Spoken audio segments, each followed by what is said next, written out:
Even though lashes have been around for nearly 20 years now, there is a lot of white space out there. I'm excited to see that, and I don't see that slowing down.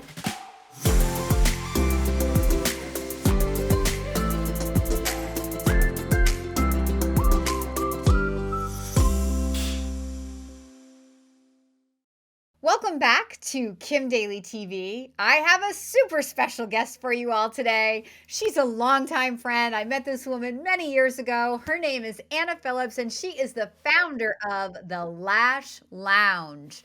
Anna, welcome to the studio of Kim Daily TV. Thank you so much. I'm super excited to be here. So years ago, I used to spend a lot of time in Dallas helping a lot of people. It was my number one market that I worked in for many, many years. And Anna started the Lash Lounge back in 2006, and she's going to tell her own story, but back in the Dallas area. And so I got to know her and actually get a tour of her very first studio and learn about this business when it was just a very new franchise. I think in the first discovery day that I had with the Lash Lounge, I doubled the number of options, the number of stores she had in Dallas, and my number one market in the country was closed after my first discovery day with this great new brand. So that is my story of meeting Anna Phillips. So here we are today in my studio to share your amazing story of bringing this brand to market. And I really want to, we joked kind of coming into this, no boys allowed into this conversation because we're going to have girl talk, but the absolute opposite is true. I want to bring the men into this conversation because while you may not be the customer avatar, your girlfriends, wives, and daughters are. So, Anna, with that introduction, welcome to Kim Daily TV. And let's start at the beginning of your story. Like, tell my viewers a little bit about how the Lash Lounge got started and like more about what the actual Lash Lounge is. Sure, absolutely. So I couldn't agree more with you. I think that when most men hear eyelashes, their eyes glaze over a little bit. But if there is a woman in your life, most men have a mom at least, right? Then you And a should mom. listen. Yeah, at least a mom. Then you should listen. So the start of the Lash Lounge was really, I want to say, kind of a fluke. It wasn't something I planned. I was at the right place at the right time. I was in the service industry doing aesthetics and medical spa type services. And these lashes, the type of lashes that we do, they're considered semi-permanent, just really started hitting the industry in around 2004. And I happened to be at a place where I heard about them, and I'm an investigator of all things beauty. I've got two closets full of a lot of different products that I've tried, everything, right? And so I had to investigate these. And in the very beginning, I joke with the stylist that we have in our system now. I was like, if you can't make the glue work, in the beginning, our glue was like Elmer's. I mean, it has come, so many things have come a long way. There was no training, but what I realized as soon as I started playing with these lashes is the transformation that it gave. So I had all my neighbor ladies and my friends coming over, and I was practicing on them. And when they would open their eyes, and we call it the reveal, they're just, you can't put it's priceless. So long story short, I added this service to my menu of all the other services that I was offering. And because the nature of the lashes is that they grow and they fall out, they shed. That's just natural. You can't stop them from shedding. So the beauty of that is that clients have to come back about every 2 to 3 weeks to keep them filled up. Similar to nails, your nails grow out, you've got to get them repolished. So the lashes had a very quick repeat clientele. And very quickly, my books filled up to about 6 months. I mean, I couldn't get a client in. So early days, this is before I actually started the Lash Lounge. I had a rental room in a doctor's office doing a lot of medical spa services. And because my lash clients had pretty much filled my books, I couldn't get any other type of services in. I started hiring my friends and neighbor ladies who wanted to work a little extra. So we had that room rocking and rolling like 24 hours a day. And it got to where we just couldn't keep up with the demand of lashes. And I had this, like, I call it a light bulb moment, when you're trying to figure out, like, how do we expand this? And I told my husband, I was like, what if we did like an eyelash salon, someplace that just does lashes? And like any good man, he told me to write up a business plan, and so I did, but there was nothing like it at the time. So a lot of it was just very, theoretical. This is what I think a salon should look like. This is how I think it should go. Um, but when we started looking for space and things just started falling into place, I had a client whose husband was a contractor who helped. I mean, it was just like doors were opening left and right. And so by 2006, I opened up the first Lash Lounge. That was the name I gave it. I'm so happy about that because it's now become kind of a cult following. And we opened up about half a mile down the street from where I was renting my room. And I had figured out in my little business plan that if my clients that we had already followed us down the street, we could pay the bills and say we tried. But if we had one extra client, we might make $1. So we opened up this space with 5 rooms.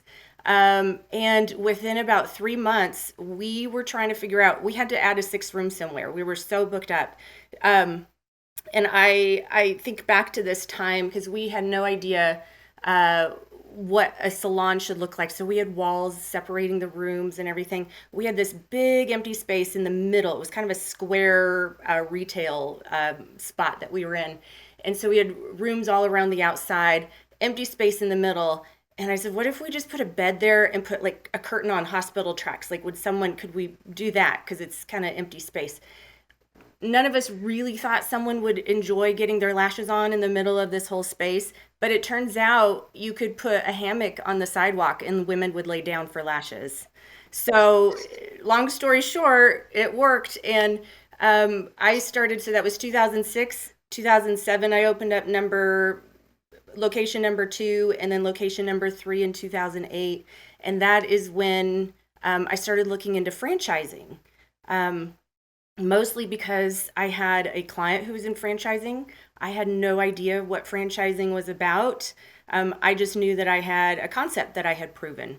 And it was a brand new concept in the beauty industry. So it wasn't going to be long before other people were starting to do, the same thing. So we got into franchising and went pretty slow. We were selling mostly in Texas area. I had a couple, I think it was like one or two others opened up in DFW, but you're right, until you came along and pretty much closed the market because we had, so many new owners that you sold to.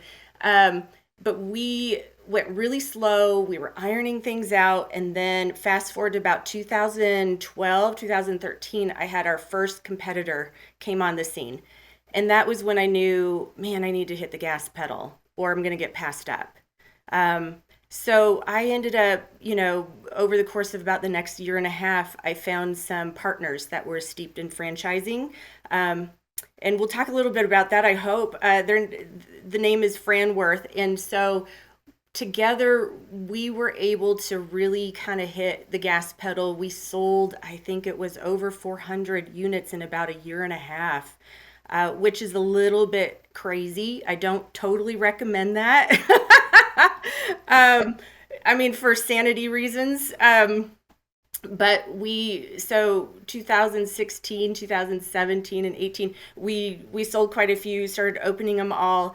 And fast forward now, I mean, we're just rocking and rolling. We've got over, I think it was over 130 open now. We're opening 1 to 2 a week still, and across the country, and just doing really well.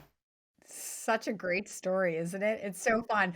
So I just want to go back because she kind of glossed over when she had to start growing. She mentioned that she reached out to her neighborly friends, right? So what she was basically saying is, I've created a system without saying it, right? Hmm. Of how to do these eyelashes, and I'm teaching other people how to do it. That's what you were saying, correct? Right. So no special skills were required. But at this point in the lash industry, is Do you have to have a license or a certification or still no? No. Well, 2012 is when licensing started cracking down because it was becoming a main staple in the beauty industry. So when something new like this comes along, states handle it differently. So, for instance, in Texas, you could be a cosmetologist and esthetician, or they created their own eyelash specialty license. But they grandfathered in anyone who was doing lashes before that. So that's what we're seeing in most states. But what we're also seeing is that even if someone goes and gets their license in cosmetology or aesthetics, we still want to train them. So I will say that's one of the things that I think is a huge differentiator for us, if I might toot my own horn. But we provide such an amazing training. You can't even pay to go get that somewhere else. And it's pretty much free for stylists. If they're hired by a lash lounge, they have to go through training. They go through a period of practicing until they hit our what we call our certification protocol, and then we start, allowing them to take paying customers. The goal is to really set them up for success, but when you think about most businesses, people typically, especially service industries, they're hired and expected to come in with that service skill already. Very few of them are hired based on, your service attitude and trained on the job. So good. Mhm. Does that on the job training where does that increase the loyalty or the retention of the employee because this is where they got their start? I think so. I mean, statistically, I don't know off the top of my head what it is, but I think from what I hear from a lot of the stylists, absolutely. In our industry, the things, one of the top things that matters most to beauty technicians is continued education and education in anything in particular. So being able to get this offered for free and the fact that we offer continued advanced training and other services, it's a huge highlight for them. Makes sense. It Mhm. totally makes sense. So, we want to focus here on Kim Daily TV on that partnership with Fran Worth and what the value that really built. I mean, kudos to you for recognizing that you were the lash artist, or so you didn't even start out that way, right? You became the lash artist who became the business owner who was figuring this out as she went along, but realized when you got into franchising, this was a whole nother animal. And 21 years into franchise consulting, I tell people who come to me saying, "Oh, I want to franchise my business." I'm a little hardcore on them because we all have a responsibility as franchisors to sort of raise the level of integrity in what we're doing. And I'm not putting myself in the franchisor boot camp, but I will stand for franchisors because Mhm. I know what an investor will invest in and what they won't invest in. And you'd almost be a fool if you were looking for a franchise that's proven, buying down your learning curve, and you're going and you're partnering yourself with somebody who has really no proof, other than their corporate stores. So Anna really felt that, and she partnered with this company called Fran Worth, and they're a group of people that literally built their careers in franchise ops and development. And they came together collectively to put all of that intelligence into one consulting group that can partner with young entrepreneurial concepts and help elevate what they're doing so that you can get that scale in the franchise development without imploding. So it's been an amazing, amazing ride. And you're right. When we were first in our heyday with the Lash Lounge, it was like literally, and men were buying it, and women were buying it, couples were buying it, everybody was buying into it. And then I did get a little bit worried that, oh, did we grow too fast? Are they going to implode? But Franworth has managed the execution of this very carefully. In fact, Meg Roberts, I think, is Meg the Yeah. CEO of Lash Lounge Mhm. now? Yeah. So Meg has been a guest here on Kim Daily TV. I had her on right after the pandemic as we were watching the stores kind of get back open, and there was this explosion of people rushing to get their Mhm. eyelashes. And I knew that. I heard the franchisors talking about it, but I was like, you got to come on camera and share why. So, for those of you who are curious as to why, you can actually go check out that video as well with Meg Mhm. Roberts. But back to the conversation with Anna. Um, So you've grown in your role as a founder and an owner and now a franchisor, and you're proud of this growth. Like, Mhm. what are you most looking forward to in the growth of this brand over the next like 1 to 3 years? I think that's such a great question. So, first of all, I think in the industry, even though lashes have been around for nearly 20 years now, there is a lot of white space out there. I think that it won't be long before lashes are a household knowledge and a service, like nails or getting your hair done, that all women or anyone, will add to their beauty routine. I think there's still a lot of room for that, especially in the smaller suburb type, areas. So I think that there's still a lot of growth. I think that there's still a lot of technology and innovation to be had. If you would have asked me in the early days, I would have said, I don't know how much more advanced lashes and or glue could get, but man, it really, it's really taken on a whole different life. And what I'm seeing is the advancement of it is actually cutting the service time down. It's making it easier for stylists to get up to speed and ramp up. So they're learning how to do lashes quicker. The product is coming out, prettier. And so I'm excited to see that, and I don't see that slowing down. I would love to say what I think is really amazing, and I share with a lot of people that ask about, well, how do you hire? Where do you find people? Well, obviously, each state is different. You might have to look for the licensed, person, but attracting someone to do lashes. Let me share with you, it is not uncommon for a stylist to start making six figures within a couple of years. So we're talking free training, on the job training, and being paid to get on the job training. And if you are good and you're doing your job well, within a handful of years, you could be making six figures. That is a rare situation. And so what I'm really excited about is being able to provide more jobs too for more people who are looking for an alternative path as well. That's really, really good. And what you also said that you didn't say, I was trying to listen to you and hold on to that thought because it was a good one, was so the innovation in the product and the way that it's applied and all this is making the process faster. So that's Hmm. good for the consumer, right? Because Hmm. it's, it saves us time, but it's also better for the business owner because that means more butts and seats in a day, right? Like That's if it right. takes an hour on the table and you only have five, chairs or whatever, then you're maxed out every hour at five. But if you could get that down to even 45 minutes and start Yes, booking on the 45 instead of the hour, over time, that little extra incremental increase, it means more revenue to an owner, correct? absolutely. Absolutely. Yeah. Yep. Yeah. One of the things I remember most about the original tour that you gave me was you handed me this little box, Uh-huh. that was like the size of a deck of cards, Yeah, and you were like, "Well, this is our inventory." right. And I was like, "What?" And it was like there was like 3,000 eyelashes or Hmm. something. Remember Yes. that? There was like all these eyelashes in this little box, and you're like, "And that's our inventory, and that costs our owner X, and then we retail it for like Yeah, 2,000x." right. And Yep. I was like, "Oh my gosh." That so, us girls, we can Hmm. get super, super excited about the pretty factor, the confidence factor.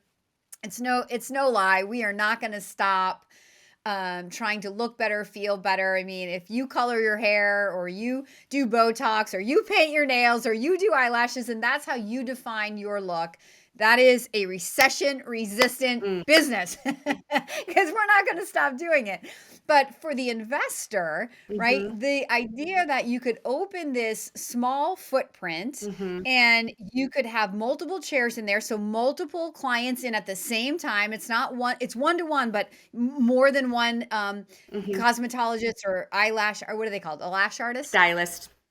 We call them stylist. More than one stylist Hmm. working at the same time, and these clients, this service retails for a pretty fair amount of money. Hmm. Hmm. So, and then you have this inventory that is not very expensive. So the margins were so big. And if you've been here on Kim Daly TV, you might have heard me say a time or two that I love low fixed costs and high margins. And we haven't said anything about the Mhm. membership model here at the Lash Lounge. Right. So that membership model creating that predictable, scalable revenue. So it's all of these little characteristics or big Mhm. characteristics that got me excited, in addition to the recession resistant nature of the service itself. So anything you want to add to that? I don't mean to like steal your thunder. I'm just trying to No. put it into my words that Yes. my investor mindsets who watch my show, that's the stuff that they wanna hear. Yep, you're exactly right. And I think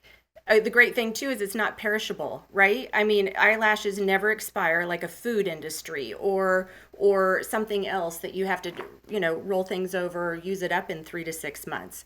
So non-perishable, small, the costs are low. You're exactly right. And the convenience that it provides for the well, let me go back. I'm sorry.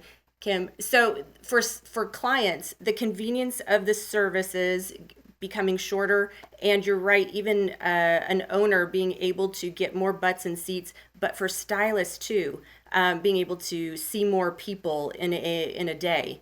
I mean, it makes so much sense for all aspects around. I mean, I'm super excited about the growth of the Lash Lounge. Is there anything else that you want an investor who is thinking about this? We haven't said much about the actual investor themselves. Who is that ideal operator? Are you looking for an owner operator, or are you open to semi absentee? So, owner operator, absolutely, with the understanding that they can be semi absentee. But what we have found is when the owner is able to at least their first business, their first salon that they open, be a part of it. Most of them hire a good manager, good general manager to come in.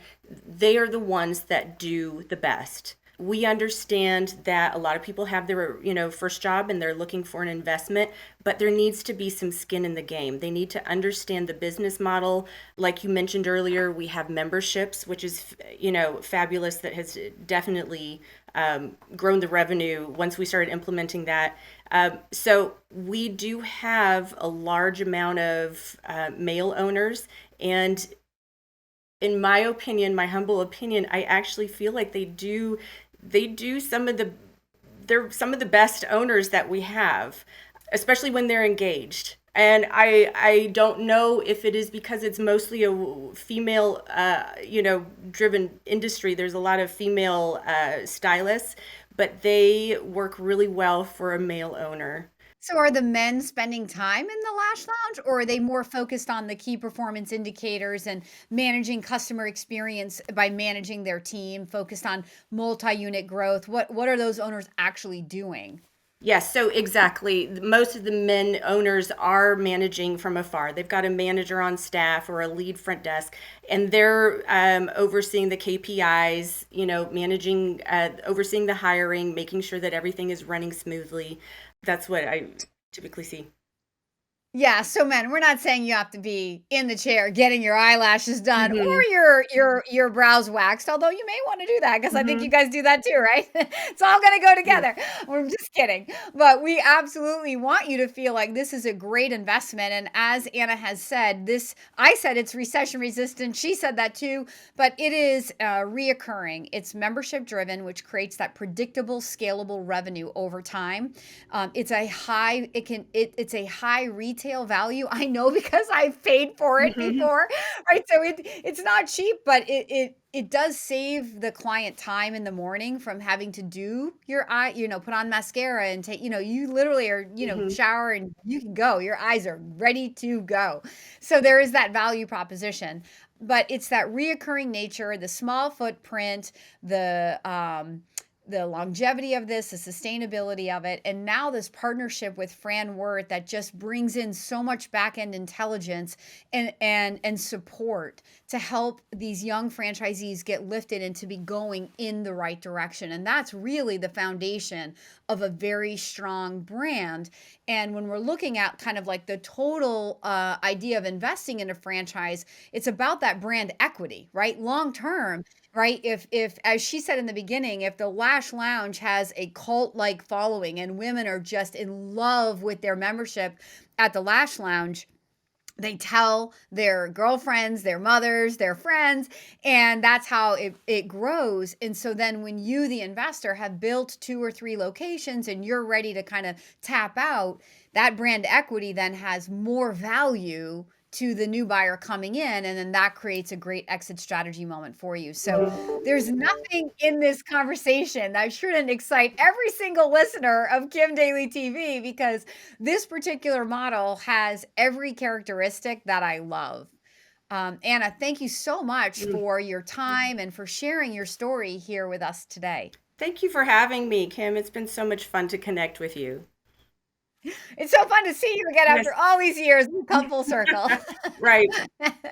Yep. So, but neither one of us has aged, by the way. Oh, wait, yeah, definitely not you. Yeah. Well, for those of you who are inspired by this conversation, if you would like to begin exploring this opportunity, please follow the email on your screen right now or reach directly out to me at inquire@kimdaily.tv. That's inquire@kimdaily.tv. And until next time, my name is Kim Daly, and I want to be your daily coach.